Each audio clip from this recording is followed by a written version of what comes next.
그 모든 부담감과 하나님 그 모든 올무로부터 우리를 벗겨내시고 오직 말씀으로 우리가 생명 얻고 주님 앞에 서는 시간이 되게 하여 주시옵소서.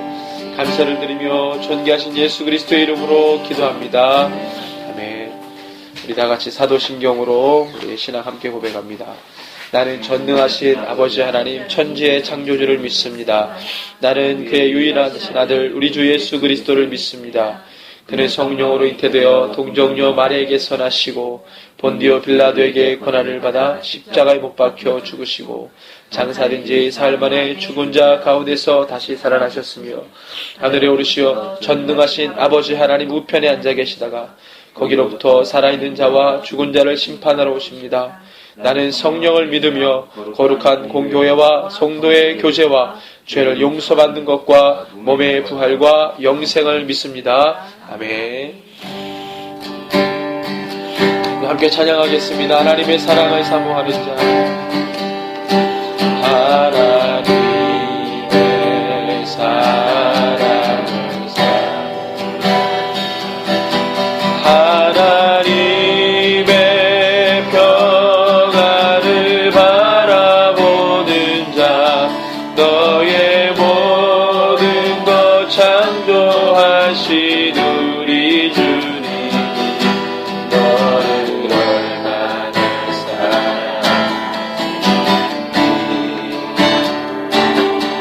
하나님께 찬양하며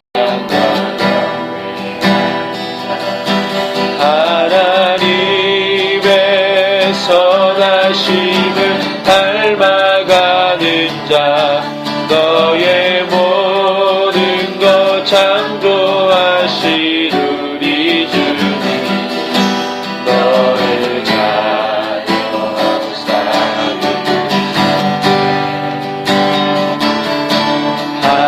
하나님 사랑의 눈으로 너를 어느 때나 바라보시고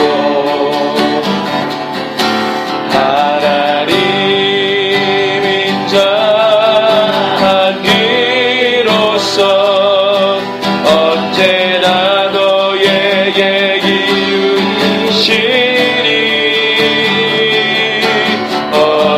어둠에 밝은 빛을 비춰주시고 너의 작은 신음에도 응답하시니 너는 어느 곳에 있든지 주를 향하고 주만 바라보지라.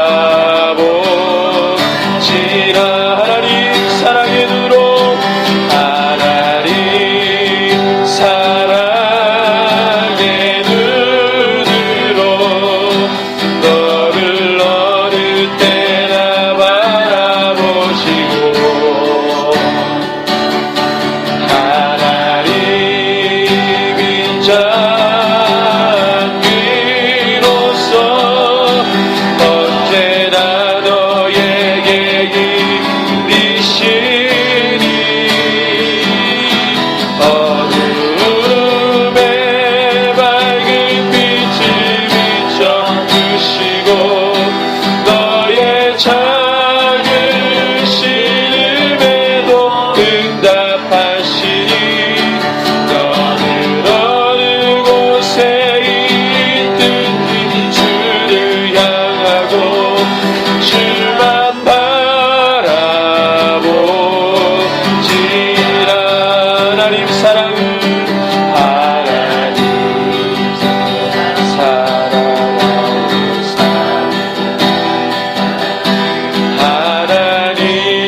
하나님의 평안을 바라보는 자, 너의 모든 것 창조하신 우리 주님, 너를 얼마나 사랑하시니 하나님께 찬양과 경배하는 자,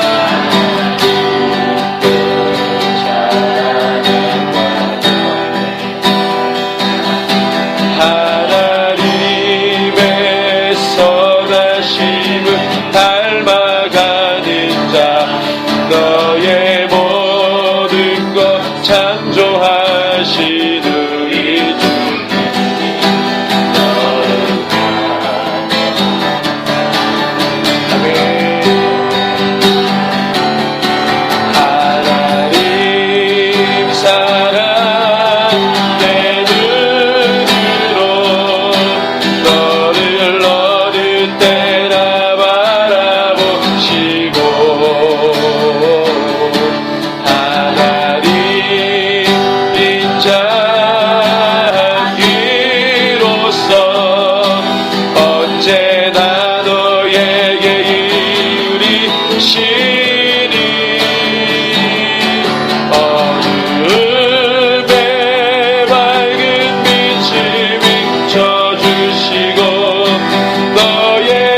주신 은혜를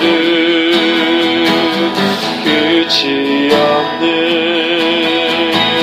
주의 사랑 강물되어 흘러 내 영혼에 자유함 주시네. 날 새롭게 하시 주님만을 우리 함께 선포합시다. 하나님 사랑 그 사랑 날 자유케 하네.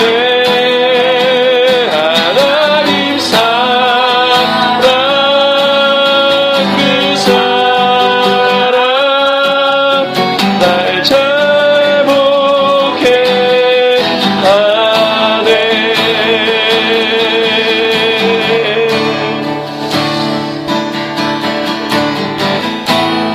이 시간에 주님 보기를 원합니다. 오늘도 사랑 주시고 은혜 주시고 의대와 국률로 자비로 우리 가운데 충만하게 보여주실 주님 묵상합니다. 우리 가운데 오셔서 하나님 아버지 주님 한 사람 한 사람 안수하여 주시고 저들의 심령과 마음 가운데 주연에 걸러가도록 역사해 주십시오라고 자신 올려드리며 한 번 더 기도하시겠습니다. 주님 주의 사랑으로 오늘 버텨주시고 우리 안에 있는 모든 어둠들을 몰아내 주시옵소서. 우리 가운데 있는 그 모든 불변함들을 몰아내 주시고 주여 주의 성령으로 오늘 감화 감동케 하여 주시옵소서. 진리의 성령이 모셔서 우리의 심령과 마음을 구약성경 잠언 3장 1절에서 10절 말씀입니다.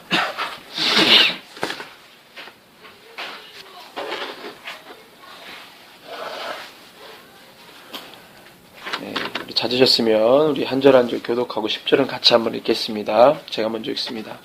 내 아들아 나의 법을 잊어버리지 말고 내 마음으로 나의 명령을 지키라. 이하면 그것이 내가 장수하여 많은 일을 누리게 하며 평강을 더하게 하리라. 인자와 진리가 내게서 떠나지 말게 하고 그것을 내 목에 매며 내 마음판에 새기라. 이하면 내가 하나님과 사람 앞에서 은총과 귀중히 여김을 받으리라. 너는 마음을 다하여 여호와를 신뢰하고 내 명철을 의지하지 말라. 너는 범사의 길을 인정하라. 그리하면 내 길을 지도하시리라. 스스로 지혜롭게 여기지 말지어다. 여호와를 경외하며 악을 떠날지어다. 이것이 내 몸의 양약이 되라. 내 골수를 윤택하게 하리라.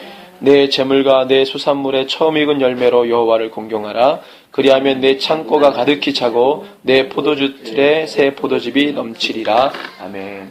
네. 자, 우리 오늘 잠언 다섯 번째 시간이죠. 드러난 가지보다 감추어진 뿌리를 보라. 좀 긴데 드러난 가지보다 감추어진 뿌리를 보라 라는 주제로 하나님 말씀 함께 나누겠습니다. 오늘 말씀이요 관전 포인트가 있습니다. 반복 구조인데 명령 구간하고 복 구간이 있어요. 명령 구간은 여러분들 보시면 알겠지만 1절, 3절, 5절, 7절, 9절입니다. 홀수절. 그 다음에 이렇게 하면 이렇게 주시겠다고 하는 구간이 2절, 4절, 6절, 8절, 10절. 짝수절이죠. 그래서 반복이에요. 이렇게 하면 이렇게 주겠다. 이렇게 하면 이렇게 주겠다. 이렇게 하면 이렇게 주겠다. 이 말씀으로 되어 있습니다. 자, 오늘 이 말씀을 통해서 우리가 좀 깊이 보려고 하는 것은 우리의 신앙의 모습입니다. 신앙의 모습. 자, 성도들이 갖는 복에 대한 인식. 오늘 이 짝수절에 나와 있는 이 구절들의 주인공이 되시기를 바랍니다. 자, 그런데 우리 평소 성도들이 갖고 있는 복에 대한 개념, 인식 어떤 건지 우리가 말씀을 통해 좀 자기 자신을 좀 돌아보고 또 고백하는 시간이 되었으면 좋겠는데요. 작금의 이 성도들이 가지고 있는 복에 대한 개념, 여러분들 복은 어떤 거라고 생각하십니까? 반드시 받아야 될 거라고 생각을 하시죠? 받아 누려야 될 거라고 반드시 우리가 생각을 합니다. 그래서 복에 대한 개념이 나쁘지 않아요. 참 좋습니다. 복 많이 받으시기 바랍니다. 주님의 축복을 쏟아부어 받으시길 바랍니다. 흔들어 누르고 넘치도록 받으시길 바랍니다. 예. 아멘. 예, 어색하세요? 네. 많이 어색하세요. 주여. 그날 주님 하시기만 하십시오. 예. 그래서 오늘 말씀해 보니까 주님이 우리에게 좋은 걸 주십니다. 그렇죠?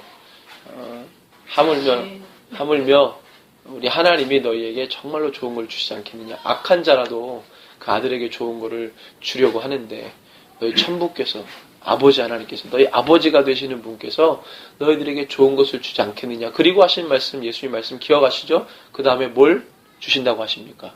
성령을 받으라 그랬습니다. 우리에게 가장 좋은 것은 주님의 영인 줄로 믿습니다. 주님의 것입니다. 자, 보이는 현물 보이는 것도 하나님 감사합니다. 네. 우리의 영을 새롭게 하고 우리의 생명을 쥐고 흔드는 하나님의 영, 성령, 주님, 이것이 우리에게 최대 복이죠. 주님과 함께 걸어가는, 주님과 함께 동행하는 이 모든 것이 우리의 복입니다. 내가 주님을 알게 된 것이 복입니다. 예수 그리스도를 구주로 고백한 것이 복입니다. 이걸 알지 못하는 사람들이 너무 안타깝지만 나는 그 복 안에 있는 것입니다. 예. 그래서 이 복을 많이 누리시길 바랍니다. 자, 돌아와서 성도들이 갖는 복의 개념이 무엇입니까? 말씀드렸지만 중간에 나왔어요. 보이는 어떠한 편안함, 안락함, 내 삶을 지지해주고 지탱해주는 세상의 어떤 것, 그것을 복이라고 많이 생각합니다. 내 자신, 또 내 자녀, 내가 누리고 있는 그 모든 것, 상황들, 환경들, 이 모든 것이 어떤 기준으로, 세상의 기준과 잣대로 봤을 때 좋은 것, 그것이 나에게 부어졌을 때 복이라고 생각합니다. 교회, 주님을 열심히 섬겼더니 자녀가 잘 되더라.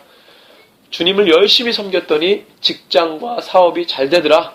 직장에서는 승진이 잘 되더라. 그 다음에 이 사업을 했더니 번창하더라. 이런 복이 있으시길 바랍니다. 할렐루야. 예. 그런데 이 성도들의 문제, 예수 그리스도를 아는 자들 편에서 이야기하는 것입니다. 주를 모르는 사람들이야 세상 가치를 가지고 살기 때문에 그들은 제쳐두고서라도 진리를 따라가고 예수를 안다고 하는 예수 그리스도, 이 그리스도인, 교회, 성도들이 갖는 복의 인식이라는 것입니다. 이건 어떤 것입니까? 말씀드렸습니다. 바로 이런 것들, 세상 기준과 가치로 우리가 이야기할 수 있는 다분히 세상적이고 다분히 세상 기준과 가치로 되어 있는 이 부분들을 가지고 복을 바라본다는 것입니다. 근데 이 구도는요, 다만 기독교에만 있는 게 아니고 모든 종교에 다 있습니다. 이 종교를 믿었더니 내가 평안하고, 이 종교를 믿었더니 내 마음이 편하고, 이 가족이 평안하고, 두루두루 평안하고, 문제 없으면 이 종교는 맞다 생각합니다. 그렇게 되어 있어요. 그러니까 내가 복을 누리고 있고, 내가 복이라고 하는 어떤 개념, 상대적 개념인데, 많은 것을 가지고 있는 사람이 복이라고 생각한다면 그것을 누리고 있는 자가 어떤 종교를 택했습니다. 그럼 그 종교가 나에게 뭘 갖다 줬다? 복을 갖다 줬다 생각해서 인정해 줍니다. 상대적 가치 안에서 적은 것 가지고도 만족을 누리며 살아가는 사람들. 지금은 뭐 꿈이라는 게 거대하지 않습니다. 너무 경쟁이 치열하니까 개인이 가지고 있는 꿈이라는 것이 굉장히 소박해졌습니다. 옛날에는 굉장히 컸거든요. 지금은 되게 소박해요.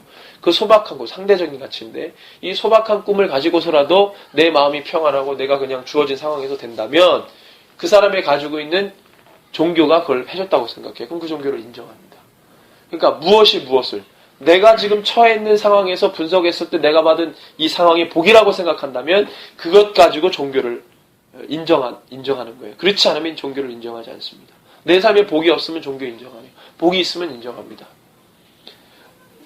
예를 들면 기독교 안에 있는 성도가 그가 가지고 있는 삶이 괜찮다고 생각하면 그걸 복이라고 생각한다면 예수 인정합니다. 교회 다녔더니 우리 대부분 목회자들이 설교할 때 복에 대한 설교할 때 늘 나오는 설교가 있습니다. 신명기 28장. 신명기 28장. 꼭 합니다. 그 다음에 또 곁다리로 여호수아 1장 7절에서 9절 말씀 또는 출애굽기 19장 5절에서 6절 말씀 한번 볼까요? 신명기 28장입니다.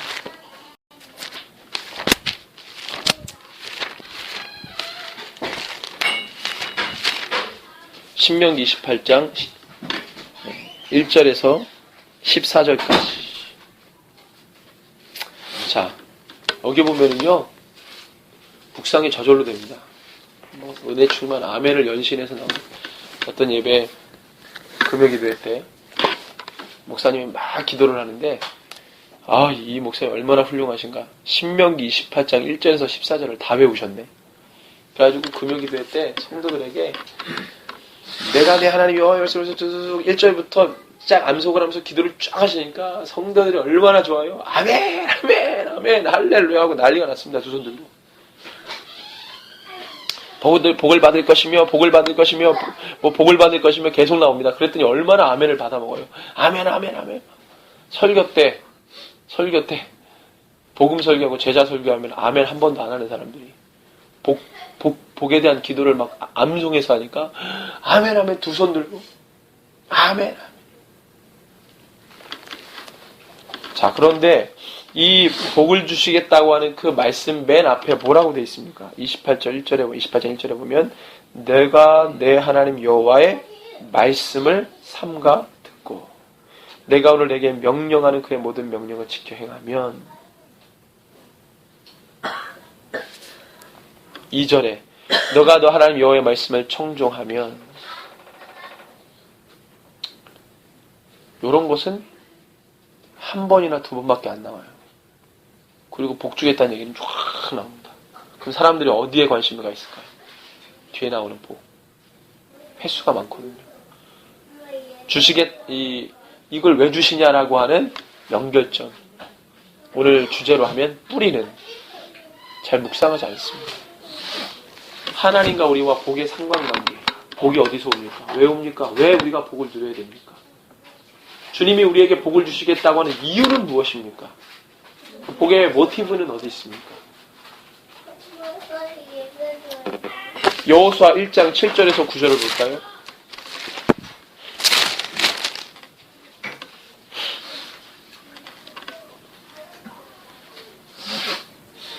같이 읽습니다. 오직 강하고 극히 담대하여 나의 종 모세가 내게 명령한 그 율법을 다 지켜 행하고 우로나 좌로나 치우치지 말라. 그리하면 어디로 가든지 형통하리니 이 율법적을 내 입에서 떠나지 말게 하며 주야로 것을 묵상하여 그 안에 기록된 대로 다 지켜 행하라.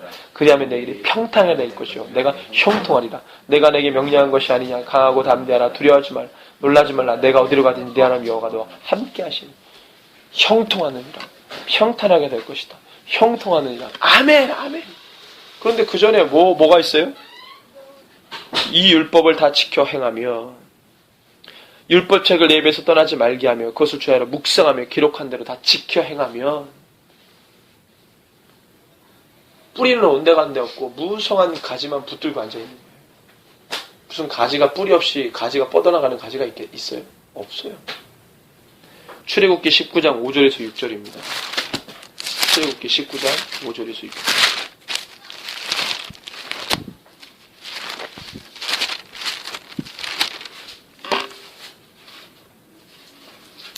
같이 읽습니다.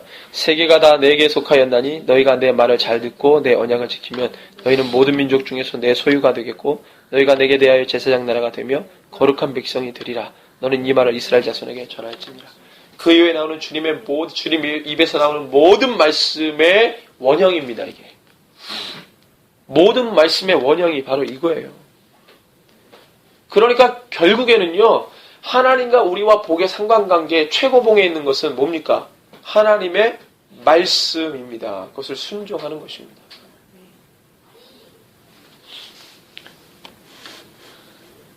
이 성도들이요, 하나님께로부터 오는 명령에 익숙할까요? 아니면 복에 익숙할까요? 2000년 동안의 교회의 능력은 하나님께서 선포하신 명령에 집중해서 교회의 능력이 있었습니까? 아니면 복에 관심이 있어서 그랬습니까? 믿음의 선조들은 하나님의 명령에 집중했습니까? 아니면 주실 복에 집중했습니까?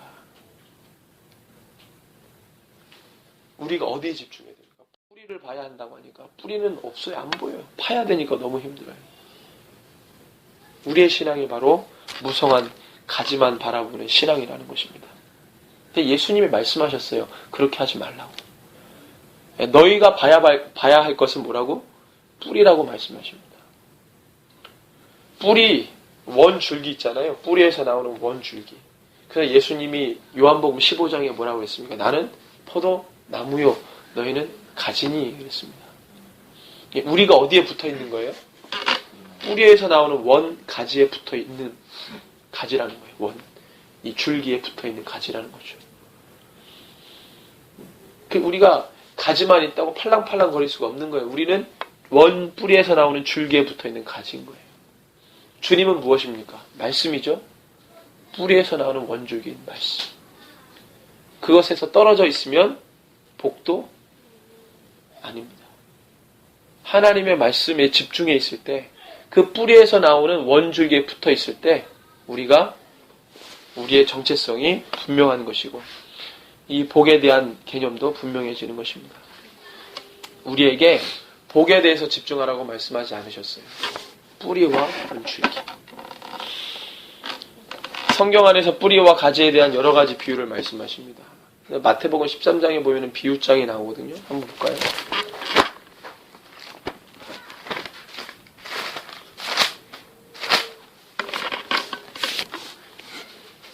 13장 19절에서 23절에 보면은 19절 씨를 뿌렸잖아요. 씨를 뿌린 것에 대해서 이렇게 말씀하십니다. 19절에 보니까 비유와 해석인데, 씨를 뿌렸다는 것은 뭐라고 말합니까? 19절에 천국 말씀을 듣고 라고 되어 있습니다.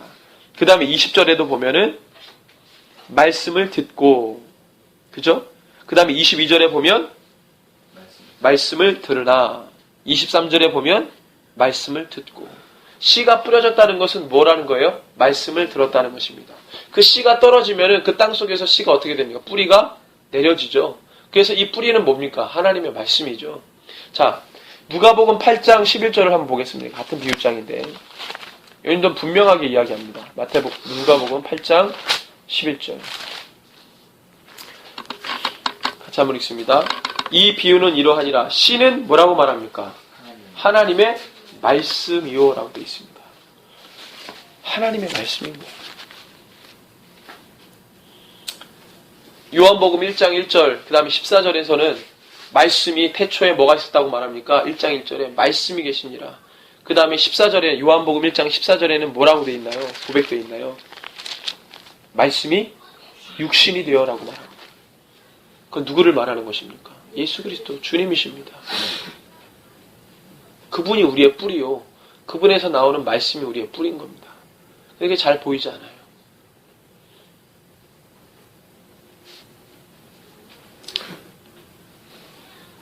주님의 말씀은 뿌리, 우리가 받을 복은 가지, 이렇게 말할 수 있는 것입니다. 우리가 받을 복이 뿌리, 원 줄기에 붙어 있어야 내 것이 되는 것입니다. 붙어 있지 않으면 내 것이 될 수 없는 거예요. 그걸 알아야 됩니다. 때문에 중요한 것은 뭡니까? 당연하죠. 원줄기와 뿌리가 가장 중요한 것입니다. 영적인 법칙과 원리입니다. 이것은. 그런데 이것은 제쳐두고 무엇만을? 복만을 따라가는 거예요. 복만을 부르짖는 거예요. 복을 달라는 거예요. 내가 나에게 떨어질 복을 보고 판단하겠다 이거예요. 그래서 내 입맛에 맞으면 내가 이 기독교를 인정하고 예수를 인정하겠다 이거예요. 그 입맛에 맞지 않으면 필요 없다 이거예요. 또 다른 종교를 찾아 내 입맛에 맞고 나에게 떨어지는 복의 무게와 양을 보고 내가 판단하겠다 이거예요. 그리스도 안에 성도들이 이렇게 교회를 판단하고 기독교를 판단합니다. 예수를 그렇게 판단하는 거예요.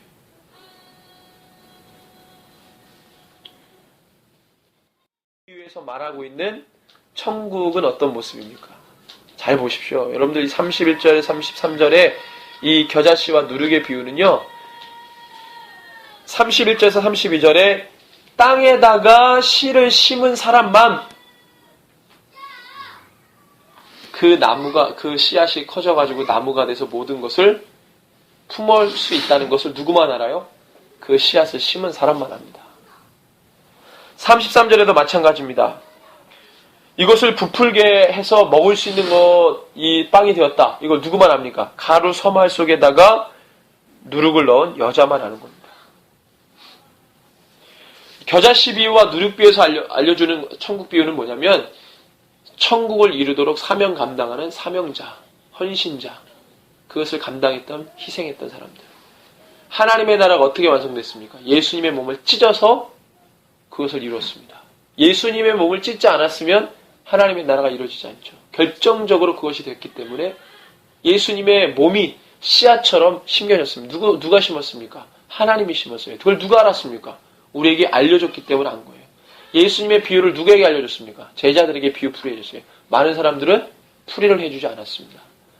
해주지 않았으면 모르죠? 제자들은 해줬기 때문에 압니다. 그 다음에 그래서 비유의 의미 34절 35절에 이렇게 말합니다. 같이 읽습니다. 예수께서 이 모든 것을 무리에게 비유로 말씀하시고 비유가 아니면 아무것도 말씀하지 않으셨으니 이는 선자를 통하여 말씀하신 바 내가 입을 열어 비유로 말하고 창세부터 감추인 것들을 드러내리라 함을 이루려 하심이라. 드러내준 사람만 아는 거예요. 그렇지 않은 사람들은 모릅니다. 그것을 갖다 심은 사람만 아는 거예요. 갖다 이 가루 서말 속에다가 누룩을 갖다 집어넣은 여인만 아는 거예요. 그것이 나중에 부풀어지고 그것이 나중에 커서 모든 것을 품고 모든 것을 먹일 수 있는 그런 놀라운 것들이 되었다는 것은 그것을 먼저 행했던 사람만 아는 겁니다. 하나님의 나라가 어떤 것입니까? 천국이 어떤 것입니까? 라고 우리에게 말해주는 거예요. 뿌리에 관심을 두고요. 보이지 않지만 그것에 헌신하고 집중하고 그것에 관심이 있는 사람만 역사를 보는 겁니다. 하나님이 그렇게 해서 복을 주시는 거예요. 44절에서 50절, 44절에서 46절 가라지 비유. 36절에서 그 다음에 그물 비유. 뭡니까? 여기서 천국 비유는 뭐예요? 뿌리에 집중하지 못한 신앙인들 솎아내는 겁니다. 그것을 말하고 있어요. 하나님의 나라. 복을 반대로 하면은요, 여러분들 신명기 28장, 그걸 복장이지만 그 14절 끝나면 그 다음부터는 저주가 나옵니다. 너희들이 지키지 않으면 이렇게 될 것이다. 복만 있지 않아요. 복이 동전의 앞면이면 그 뒷면에는 지키지 않은 저주가 있습니다. 동전의 양면이에요. 앞면만 있지 않습니다. 그럼 왜 동전의 양면이 있을까요? 복과 저주가 왜 붙어 있을까요? 왜 그런 줄 아십니까? 하나님의 말씀이 기준이기 때문에 그렇습니다. 왜 우리에게 복을 주느냐? 하나님 말씀 순종하니까 복을 준다. 그것을 뭐예요? 거절하고 불순종하면 뭐예요? 저주인 거예요. 심판인 거예요. 천국 비유에서도 말하고 있고 축복을 말하는 모든 구절에서 다 얘기합니다. 오늘 본문으로 돌아옵시다.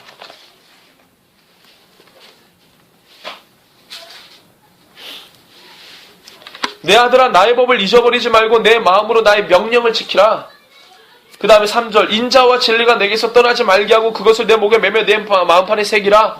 5절에 너는 마음을 다하여 여호와를 신뢰하고 내 명체를 의지하지 말라. 7절에 스스로 지혜롭게 여기지 말지어다. 여호와를 경외함 악을 떠날지어다. 9절에 내 재물과 내 소산물의 처음 익은 열매로 여호와를 공경하라. 우리의 삶의 방향에 뿌려 있지 않으면 죽습니다. 이것이 생명이라고 말하는 거예요. 뿌리가 끊어지면 그 나무는 쓰러지는 거예요. 죽는 거예요. 그 뿌리가 살아있어야 되는 거예요. 주님께서 우리에게 말씀하십니다. 하나님의 말씀의 법을 잊어버리지 말라고 말씀하시는 거예요. 우리의 관심이 복에 있는데요. 보이는 가지에 있는데 그러지 말라는 거예요. 우리의 관심과 우리의 집중은 뿌리를 두라는 거예요. 그 말씀에 두라는 거예요. 그래서 주님 말씀하십니다. 이방인처럼 구하지 말라 그랬어요. 너희들이 바라봐야 될 신앙의 이상은 하나님의 나라와 의라고 그랬습니다. 그걸 구하라 그랬어요. 너희들이 구해도 그것을 구해라. 너희가 찾아도 그것을 찾아라. 두드려도 그것을 두드려라. 보이는 것에 대해서 너희들이 이방인들처럼 취하지 말아라. 그걸 말씀하셨습니다. 하나님의 나라가 바로 그것이거든요. 뿌리거든요. 뿌리. 땅 속에 심겨진 씨거든요. 그래서 교회에 힘이 많이 연약해졌습니다. 교회의 능력이 많이 쇠약해졌습니다. 그 영성이 사라져버렸기 때문에. 뿌리에 관심을 두는 집중하는 영성이 사라졌기 때문에 실종되어 버렸어요. 교회의 영성이 점점점 희미해져 가는 것입니다. 그래서 너희들이 있어야 될 것들은 하나님 다 하신다고 했어요. 너희들이 구하는 것은 하나님의 나라지 있어야 될 것들에 대해서 구하지 말라 그랬습니다. 그건 이방인이라고 했어요. 이방인은 누굽니까? 가지를 구하는 사람. 주님의 뜻을 모르는 사람. 하나님이 성도와 교회에게 뭘 하길 원하시는지 모르는 사람. 그것을 이방인이라고 했습니다. 이방인은 하나님 아닙니까? 모릅니까? 몰라요. 이방인 하나님 몰라요. 하나님을 모르는 이방인처럼 행하지 말라 그랬습니다. 근데 성도 안에 예수도 알고 하나님도 알고 성경에 있는 대부분의 내용도 아는데 이방인처럼 구한다. 그 하나님의 진노가 그가 하나님을 아는 만큼 진노가 임하는 거예요. 이건 뭐예요? 예수님의 말씀이죠. 종교 지도자들이 너희가 아는 만큼 너희가 심판받으리라. 그래서 미리 많이 안 하려고 노력하는 사람들도 있어요. 많이 알면 다치니까 못할 거를 먼저 생각해요. 그렇지만 여호와 알기를 힘쓰시기 바랍니다. 그리고 주님의 입에서 떨어지는 그 말씀 안에서 순종하며 사시기 바랍니다. 뿌리에 집중하시기를 바랍니다. 그래서 오늘 말씀의 제목 무엇입니까? 드러난 가지보다 감춰진 뿌리를 보는 신앙. 이 신앙으로 사시기를 주님의 이름으로 축원합니다. 우리 이 시간에 함께 기도하겠습니다. 주님, 오늘 우리에게 주신